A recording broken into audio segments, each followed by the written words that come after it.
Moving on, of course, I think it's prudent that we discuss the Under-20 World Cup winning side, obviously, who beat South Korea in the 2019 World Cup final at an Under-20 level. Yeah.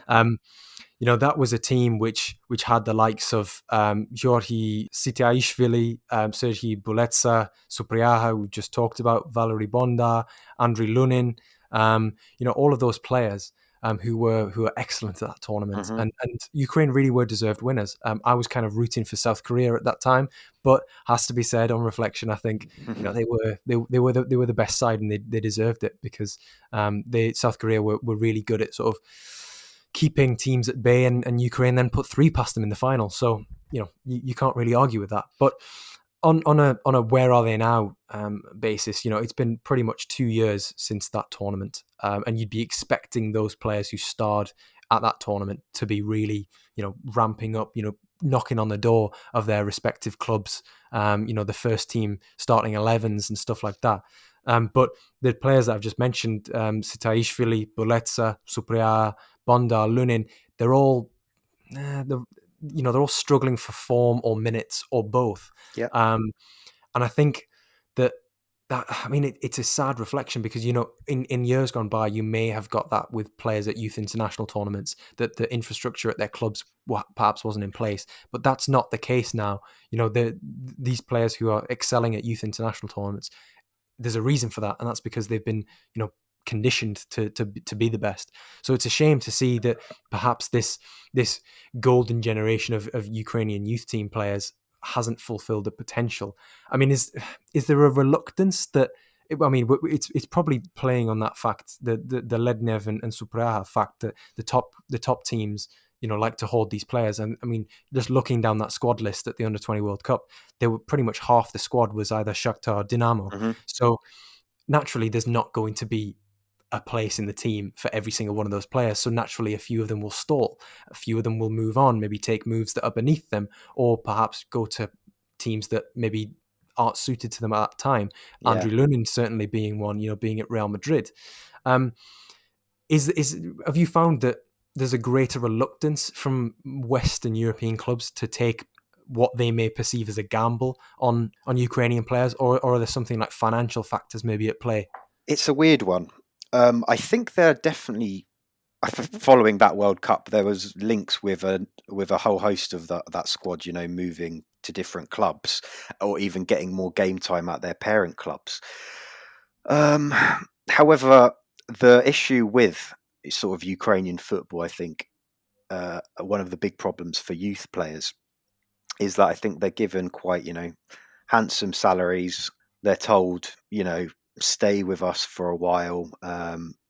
Don't worry about it. You can, if you don't play, you still got a bit of money. We'll loan you out somewhere.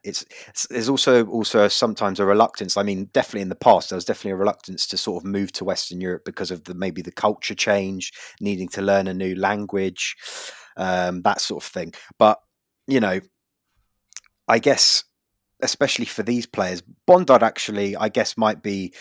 He's been playing semi for Shakhtar. Start of this year, he's not featured much, but I mean, over the past sort of 2020, he's definitely come more into his own, and I think he probably will in the future Mhm. play a bigger role at Shakhtar. However, the likes of Buletsa, who's on loan at Dnipro 1 at the moment for a second consecutive year, they're like mid-table side. They're not really doing too much.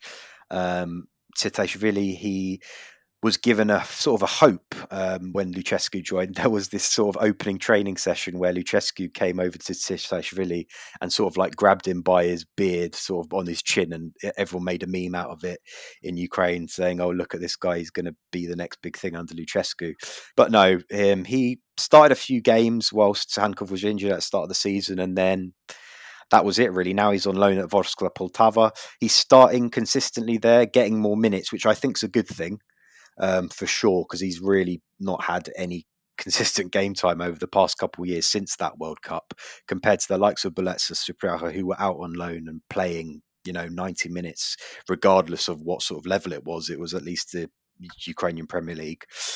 And Lunin, I think, is probably the biggest disappointment, not from his own fault, but more just from a victim of circumstance that either for whatever reason Zidane just doesn't rate him at all and doesn't give him literally any game time.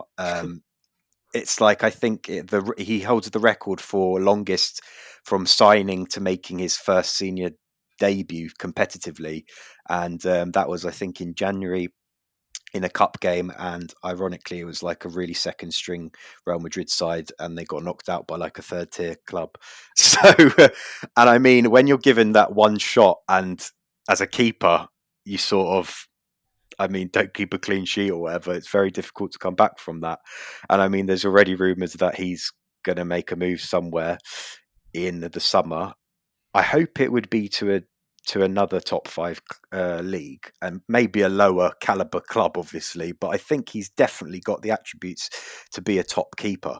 It's just that he needs a bit of consistent game time. I mean, when you're playing once every 6 months or something, it's very difficult to have consistency as a keeper, in my opinion, just because you don't have the regularity of facing shots. Like it's all good playing in training or whatever, and then what happens is when you actually are playing, you try and be the hero. Like Lunin was given a rare start for Ukraine again, a Poland friendly last autumn, and he rushed out like about 40 yards outside the box for a clearance, mucked up the kick, and Piontek scored from like 50 yards out.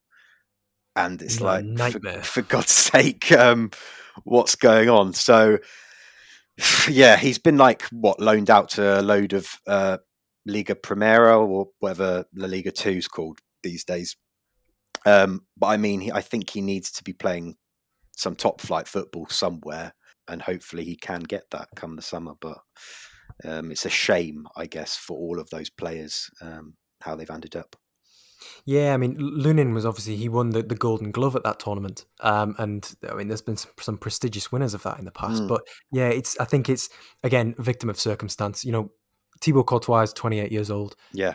Andrew Lunin is pretty much going to sit on that bench for as long as his contract is there, unless he is, by some way, a miracle, gets into that team, or he leaves, essentially. So I think that's the only option. I've just remembered, I don't know how this passed me by, but Subria, one of the points I was going to make was that last season when he was with Dnipro 1, he scored a hat-trick off the bench against Dynamo, didn't he? Yes. His parent club, which I think is just, I mean, you've got to have some balls to do that, I think, Absolutely. I was just thinking there, a team who've won the Under-20 World Cup, this isn't even the Under-17 World Cup where, the career trajectories are even more volatile from that point onwards. These are players who are pretty much set for a decent professional career.